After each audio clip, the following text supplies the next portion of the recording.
సింగ్ కానీ హరీష్ రావు కానీ ఈ విషయంలో ఏదైనా స్టేట్మెంట్ చేస్తే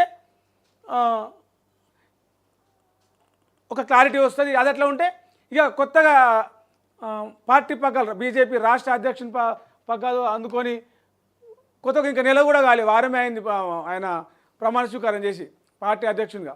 అప్పుడే రామచంద్రరావుకు ఆయన పదవికి ఒక కొత్త చిక్కులు వస్తూ ఉన్నాయి. ఏంటంటే రోహిత్ వేముల సూసైడ్కు రామచంద్రరావే కారణము.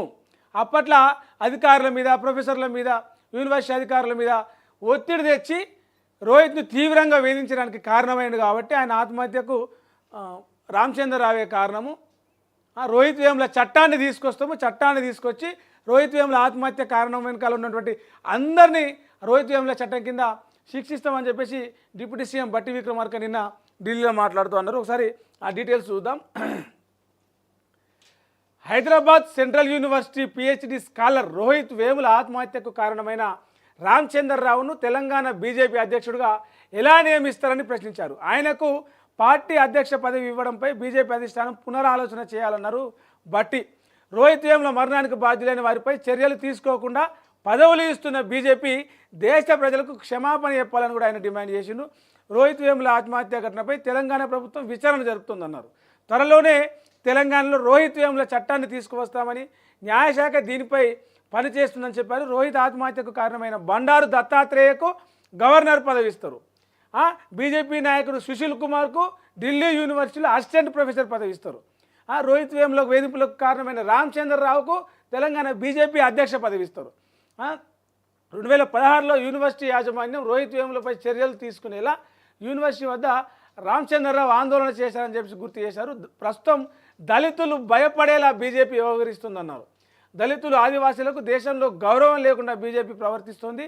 దేశంలో దళితులు ఆదివాసీలకు వ్యతిరేకంగా వ్యవహరించే వారికి బీజేపీ పదవులు ఇస్తుందని చెప్పేసి కూడా డిప్యూటీ సీఎం బట్టి ఒక కొత్త ఎలిగేషన్ పెట్టింది. బీజేపీ వ్యవహరిస్తున్న తీరు ఆందోళనకరం అని చెప్పేసి అన్నాడు. రాజ్యాంగానికి వ్యతిరేకంగా, దళితులకు వ్యతిరేకంగా, ఆదివాసీలకు వ్యతిరేకంగా పనిచేస్తోంది బీజేపీ. 100 ఏళ్ళుగా వెనుకబడినటువంటి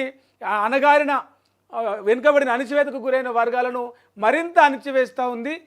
దానికి ఉదాహరణనే ఈ రామచంద్రరావుకు ఒక దళిత విద్యార్థి పిహెచ్డి స్కాలర్, ఒక మేధావి, దేశానికి ఉపయోగపడే ఒక విద్యార్థి ఆత్మహత్యకు, ఒక విద్యార్థి మరణానికి కారణమైన రామచంద్రరావుకి రాష్ట్ర అధ్యక్ష పదవి కట్టబెట్టడం, ఆయన మృతికి కారణమైన బండారు దత్తాత్రేయకు గవర్నర్ పదవి ఇవ్వడం, ఏబీవీపీ నాయకుడు సుశీల్ కుమార్కు ఢిల్లీ యూనివర్సిటీలో ఈడగాదు ఢిల్లీ యూనివర్సిటీలో అసిస్టెంట్ ప్రొఫెసరు కొలువు ఇవ్వడం, ఇవన్నీ కూడా బీజేపీ దళితులు, బడుగు బలహీన వర్గాల మీద చేస్తున్న దాడి ఇది అని చెప్పేసి బట్టి విక్రమార్క మాట్లాడిండు.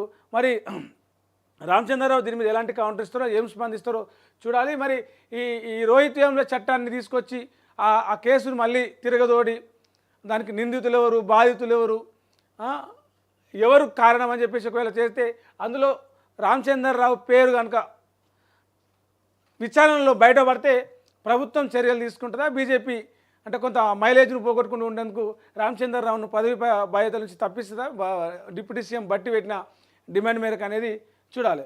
ఇంకా అది ఎట్లా ఉంటే రేషన్ కార్డులు ఒక గుడ్ న్యూస్,